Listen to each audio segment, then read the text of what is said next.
ես մի քիչ անակնկալի եմ եկել, ես մտածում էի, որ ռազմավարությունը մի քիչ ավելի կոնկրետ կլինի, ոնց ասած, военно-политический ոլորտի մեջ էլի, բայց ինքը շատ ավելի ռազմաքաղաքական ոլորտի մեջ, շնորհակալություն, բայց ինքը շատ ավելի բազմաբովանդակա, շատ ավելի լայն է, ու ինչ որտեղ այն շրջանակներից, որ ես պատկերացնում էի, Երևակայի 10 անգամ ավելի մեծ է, երևի ճիշտ կլինի ռազմական վտանգներից, ես մի քիչ խոսամ, որը որ մեզ շրջապատում է ռազմաքաղաքական վտանգներից,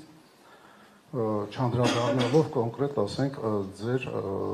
մշակածին, որտեղ ես ձեր մշակածը առաջի տպավորությունը մենակ վերնագրերից է, դա տպավորություն չէր կարա մոտս առաջանար, ես պիտի փաստաթղթին ծանոթանամ էլ, եթե դա գաղտնիք չի, անպայման ես ծանոթանամ այդ ծրագրին, շատ վաղուց էլի, ասենք, բանը մի քիչ ժուրնալիստի բառեր ասեմ, շատ վաղուց Մերձավոր Արևելքը եռում է, ու միայն կույրը դա չէր տեսնում, ինձ վախեցնում այն, որ մեր իշխանության արձագանքները անգամ մեր կողքի գիգանտ երկրներից մեկի, մեր հետ համեմատ Պարսկաստանի, Իրանի վրա հարձակումից հետո իմ համար վախացնող անտարբեր էր, որովհետև չի զգացվում, որ իրանք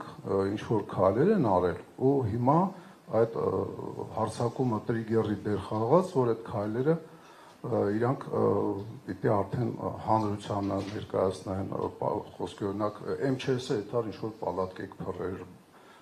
համար մեկ տար այսինչ պոստերին,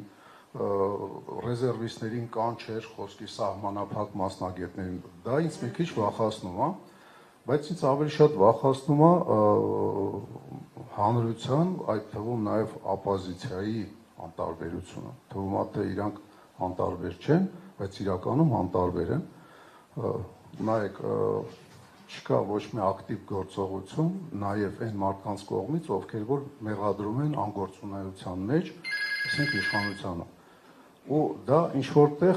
բացատրվում է իհարկե այս նախընտրական բանով, ժամանակաշրջանով, այն վտանգները, որ մեզ սպառնում է,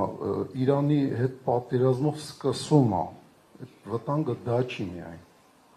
հիմա ենթադրենք ցամաքային օպերացիա սկսի Իրանի դեմ,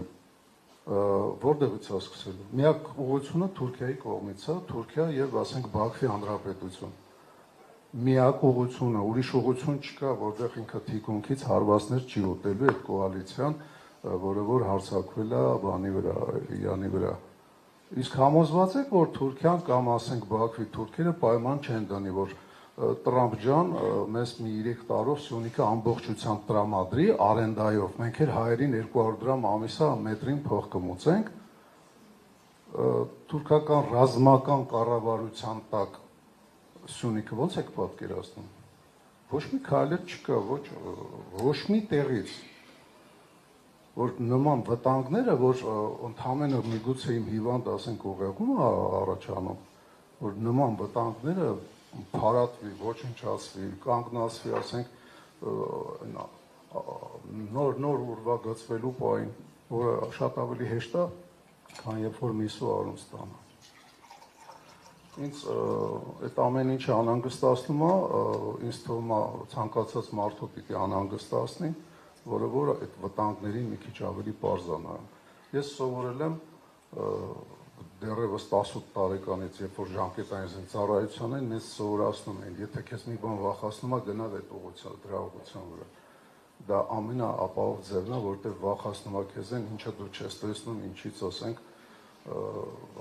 անտեղյակ ես։ Մենք պիտի այդ ուղղությամբ գնանք, իսկ մենք այդ ուղղությամբ չենք գնա։